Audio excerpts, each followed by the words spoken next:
I agree with you. Well, how does that happen? Well, there's also, like, the question of, like, I forget where this is, where, I feel like it was in the musical Wicked, but, like, are people born wicked, or do we have wickedness thrust upon us? It depends on the kind of, like, you may be born, like, completely fine, but then, like, around a whole bunch of people who believe a whole bunch of bad things, or you could have just been, I don't know, like, it depends on, like, the way you think, like, the logic that you have in your head. Like, I'm not saying this is true, this is a hypothetical situation. Say my dad is, like, extremely Catholic, very anti-gay, like, this is not him at all, and very, like, conservative and different, then I believe, like, homosexuality is fine, no problem, and, like, I'm atheist, I don't believe in any religions or anything like that, and say my mom felt like that and my dad felt like I did, my dad felt the way he did, and I was brought up by both of them, I would be forced to choose. Like, they brought us up to believe in whatever we want to be, to believe whatever we want, believe whatever religion, like, and anything like that, and I guess that's the proper environment to grow up in, because then you can make whatever choices you want, whereas some people are brought up to hate, or not to hate. I think with that also, but even if you grow up, there's still that factor in changing your mind.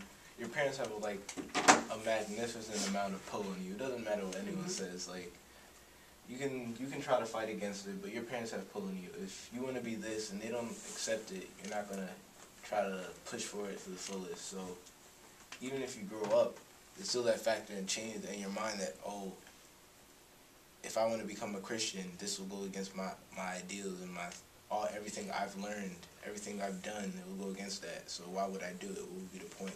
And there's also that for the other side about if I'm a Christian and then I found out all this knowledge against Christianity, or if I want to convert my religion, all the reasons not to, or all the reasons I should.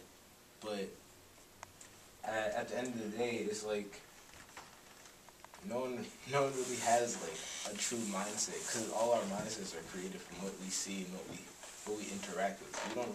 We don't really think for ourselves anymore, because we're all kind of like given pickets of knowledge from other people. So I think. Do you think that's any different now than it used to be?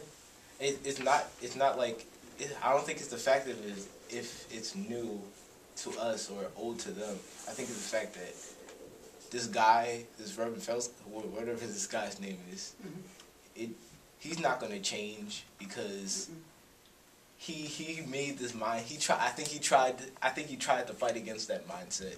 He said, "Oh, I have this mindset of what I should have, what I should be, what I should not be." And he was like, "You know what, I'm going to fight against that." And then when you try to fight against something that's so basic and the main principle, it kind of turns on you. So he probably got collapsed by all the stuff he was trying to fight against. But there's a lot of people who believe what he believes and don't go actually out and do something like you're saying. That's don't the actually difference. go out. So what makes, and it sounds like what you're all saying is that human rights violations are not so much that, you know, the way people think, but the fact that they actually go out and inflict it on somebody else. I think that's just respect. Like, Right. it's just like Absolutely. anybody can have their own beliefs, but it's just like you have to be respectful within the beliefs you hold, and it's Right. like you don't have to go out and be disrespectful to someone that died. Like, there's no need. If you don't know them, you just don't have a reason to. Like, someone could not believe in God, someone can be gay. It's just like that's their business. You don't have to, you know, be disrespectful to them. And you can have whatever beliefs you want. It's just kind of just how you carry it, like how respectful you are with it. And I just think that's what that is. Like, you know, it's really just respect. That's the only thing I see with it. And I think. And do you think there's a lot of lack of respect? Yeah, out in the world? definitely. The way he's voicing his opinion is just unnecessary, because like we don't have to hear that. Like, it's Right. just like that. If that's how you feel, cool. Like, keep it that way. Like, it doesn't have to be.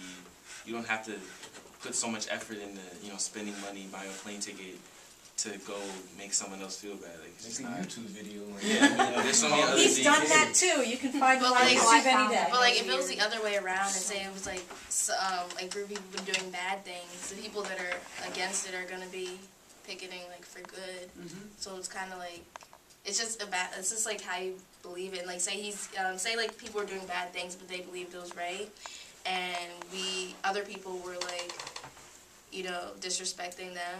Like, it's kind of, it works It both ways. happens. Well, that's the, But a we have that funeral- in this country, right? a I mean, we funeral is have the right to sacred. peaceful protest, peaceful being That's the not operative peaceful. word. Correct, that's You know. not peaceful. Well, he also said, if you don't know them, it's none of your business. Well, what if you do know them, you know, like, if you were a part of their life, but you disagree with their beliefs, like, do you still have the right to protest? I personally believe no, Yeah, but others may think otherwise. Don't be sorry. Yes. Absolutely. Could be, Yeah. before,